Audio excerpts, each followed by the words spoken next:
Oke, hari ini kita bakal kupas tuntas salah satu buah paling populer di dunia. Yap, apalagi kalau bukan pisang.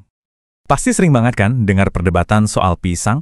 Di satu sisi dibilang pahlawan diet yang super sehat, tapi di sisi lain, wah katanya ini bom gula yang bisa bikin diet berantakan. Jadi, mana yang benar nih? Nah, di episode kali ini, kita akan bedah tuntas semuanya. Mulai dari sisi sainsnya, apa aja manfaatnya, risikonya, sampai gimana sih cara terbaik buat menikmati pisang. Oke, yuk langsung aja kita mulai.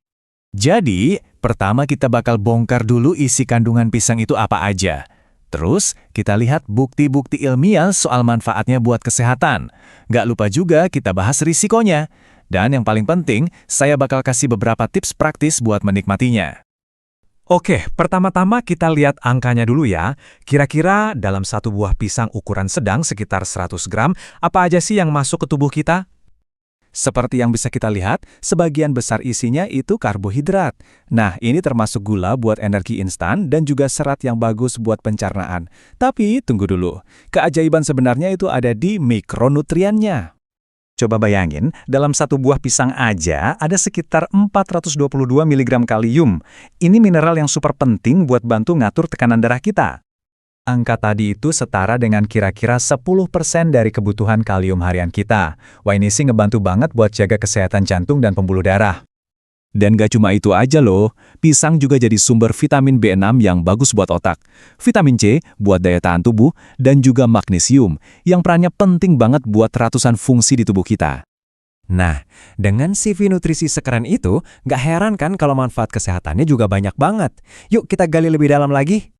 Penelitian bahkan nunjukin dampak langsung yang kuat banget ke tekanan darah. Tapi yang bikin makin menarik adalah cara kerjanya. Gimana tuh? Jadi ternyata bukan cuma karena kaliumnya aja.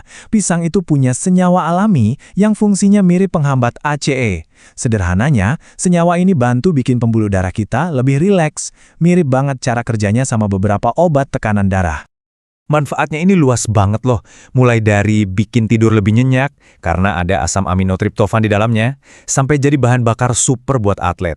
Bahkan ada penelitian yang bilang pisang ini sama efektifnya kayak minuman olahraga. Nah, tapi disinilah kita kembali ke sisi bom gulanya. Biar bisa dapat semua manfaat tadi, kita harus pinter-pinter nih soal kapan dan gimana cara makannya. Jadi kuncinya ada di timing. Misalnya nih, makan pisang pas jam-jam nanggung di pagi hari bisa bantu nahan keinginan ngemil. Beda lagi kalau dimakan malam hari, malah bisa bantu kita tidur lebih pulas. Tapi ada catatannya nih.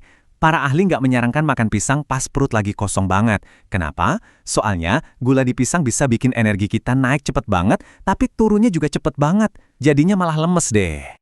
Dan walau bagus buat kebanyakan orang, ada beberapa kondisi yang perlu ekstra hati-hati. Misalnya, penderita penyakit ginjal harus waspada sama kaliumnya. Sementara penderita diabetes harus perhatiin banget kandungan gulanya. Cara penyajian juga penting banget. Kalau dimakan langsung atau dipanggang, wah itu bagus. Tapi kalau udah jadi pisang goreng, ceritanya jadi beda. Lemak jenuhnya nambah, dan banyak manfaat sehatnya jadi hilang. Oke, jadi kesimpulannya udah jelas ya. Pisang itu emang gudang nutrisi, asalkan kita tahu cara yang benar buat mengonsumsinya. Nah, sebagai bonus, yuk kita lihat 2 resep simpel dan sehat yang bebas tepung dan gula tambahan. Resep pertama, ini dia. Cookies pisang oatmeal.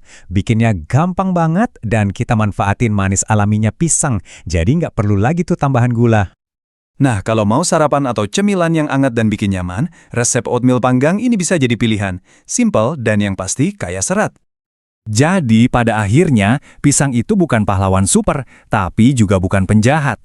Anggap aja dia itu alat di kotak perkakas diet kita. Kuncinya ya cuma 3, porsi yang pas, waktu yang tepat, dan cara penyajian yang sehat. Ini jadi ninggalin satu pertanyaan menarik buat kita semua kan? Kalau cerita soal pisang aja serumit ini, kira-kira makanan tidak sehat apa lagi ya yang mungkin selama ini kita salah menilai? Coba deh dipikirin. Terima kasih banyak sudah menyimak.